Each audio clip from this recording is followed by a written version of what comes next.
Now in verse 5, so you as the children of Israel, you will stumble by day, and the prophet will also stumble with you by night, and I will destroy your mother. This is where God is saying that the consequence when they do that is that they will stagger, right? They will stumble, they will stagger. They cannot walk properly.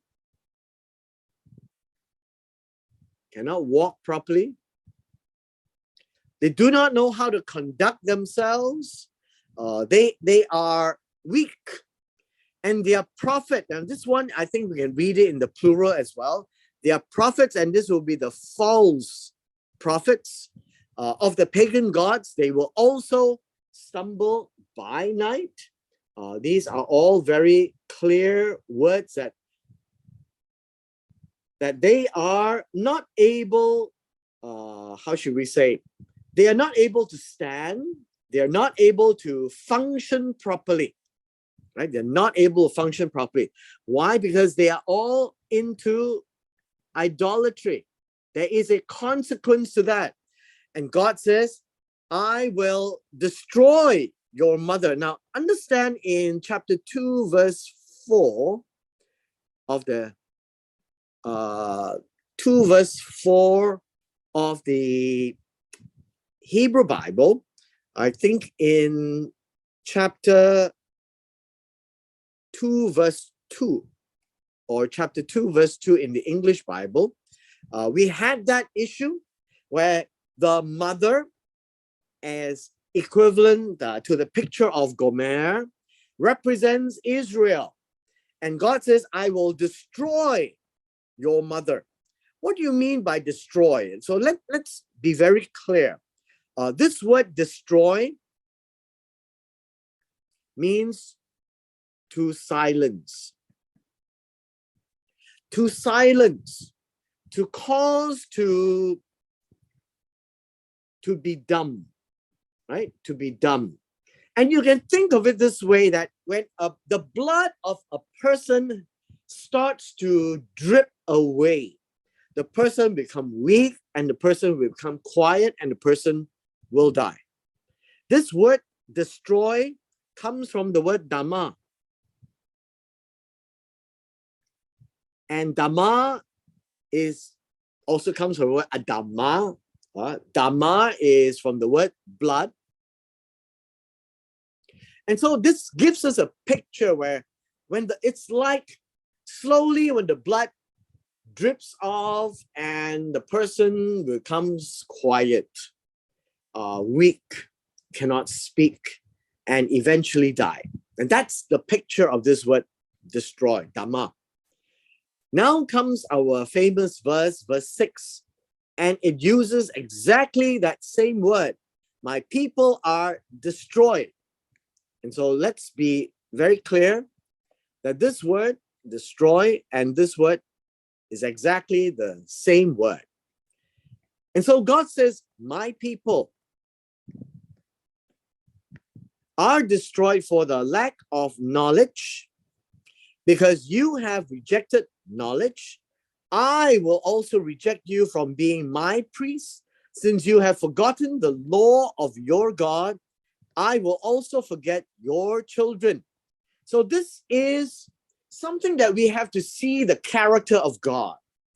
The character of God is shown very clearly in such verses. In my people, this is singular. My people, Israel, have been silenced for lack of knowledge. Now, this word lack of knowledge needs a bit of an explanation. It means that it is without knowledge or failure of knowledge, right? What else? Lack of is a good word, right? They are they are without knowledge. They have no knowledge. They are wearing out their knowledge. Their knowledge is failing.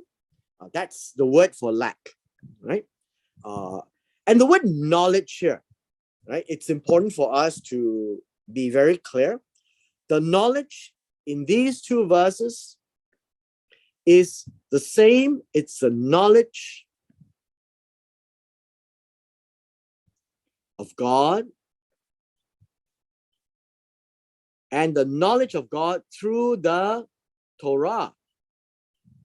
Now, understand, knowledge is also experience to know.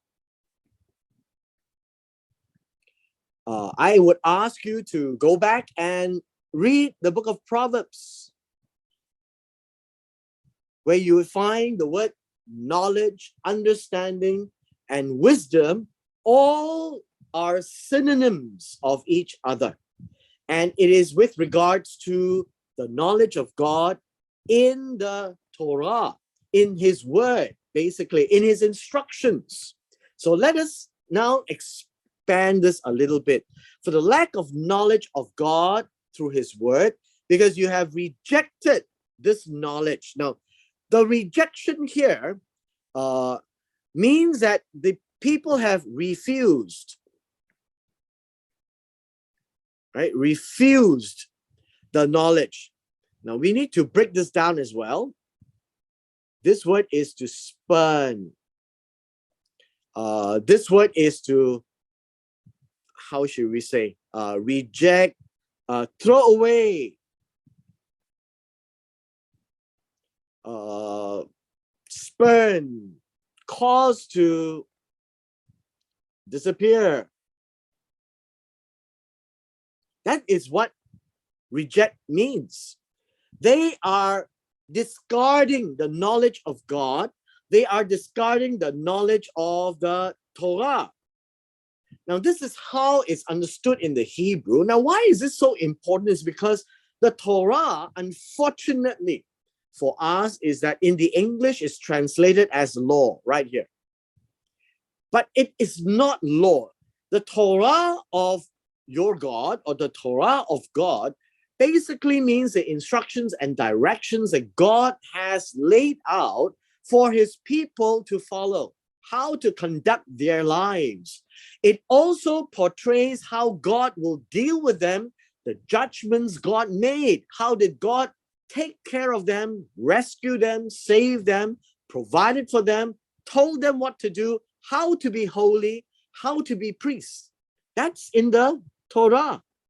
Now, if they reject the Torah, then they will not have any knowledge of what God has done for them in the past.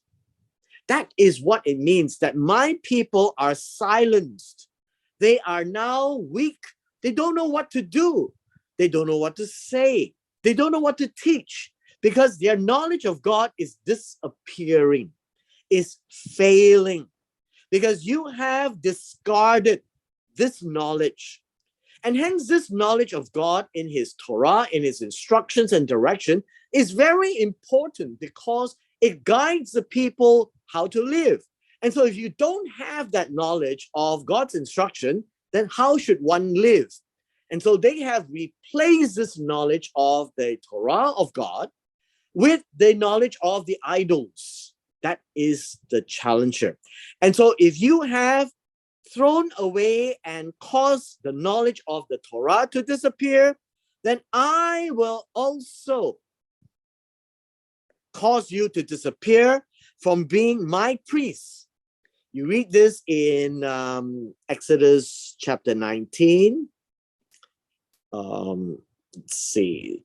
Exodus chapter 19. As an office of priests, you will find this in, let's see,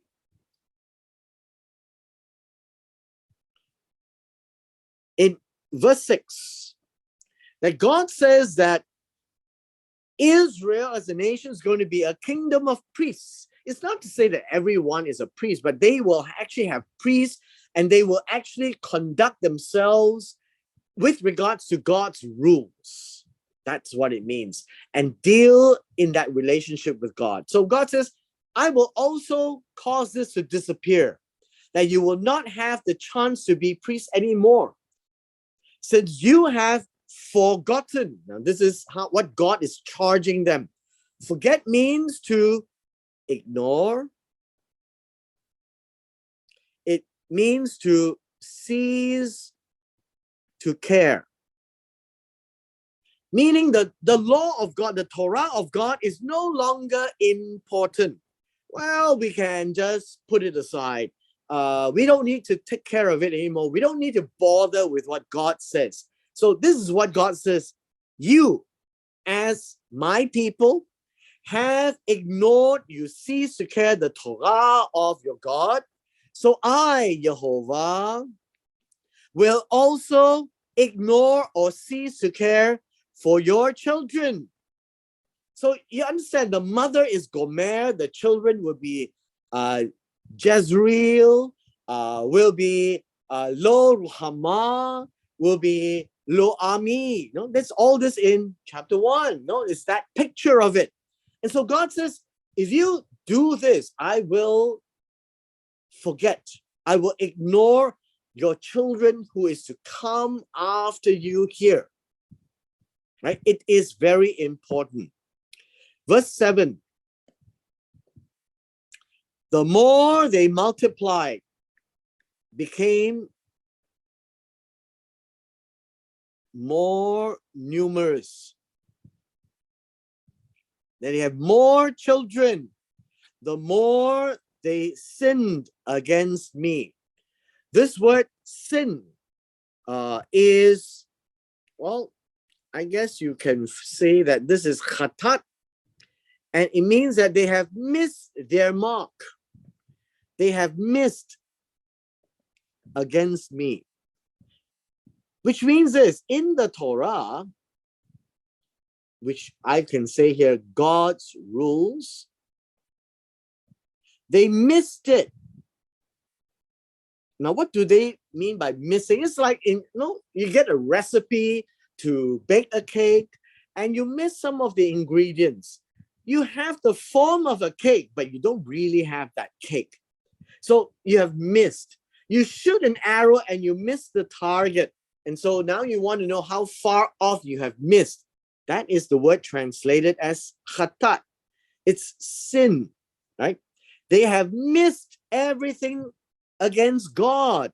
That God told them to do 10 things, they did 9. Not that they did 11, they did 9. They missed out, right? They missed out. And then it says here, and will change their glory into shame. What is glory? Glory will be their honor. What will shame then be? Shame will be dishonor. It will be disgraceful. So God is telling them, it not only becomes disgraceful, they will actually become, how should we say? They will become nobody. They will become light. As honor is weight, shame will be light, no weight. They will become like nobody. And this is what God is saying. Now, when you have God, God have made you my people, you keep sinning, then I will take away your glory and I will make you feel shameful. That's verse 7. This is God's warning, taking up this cause against them.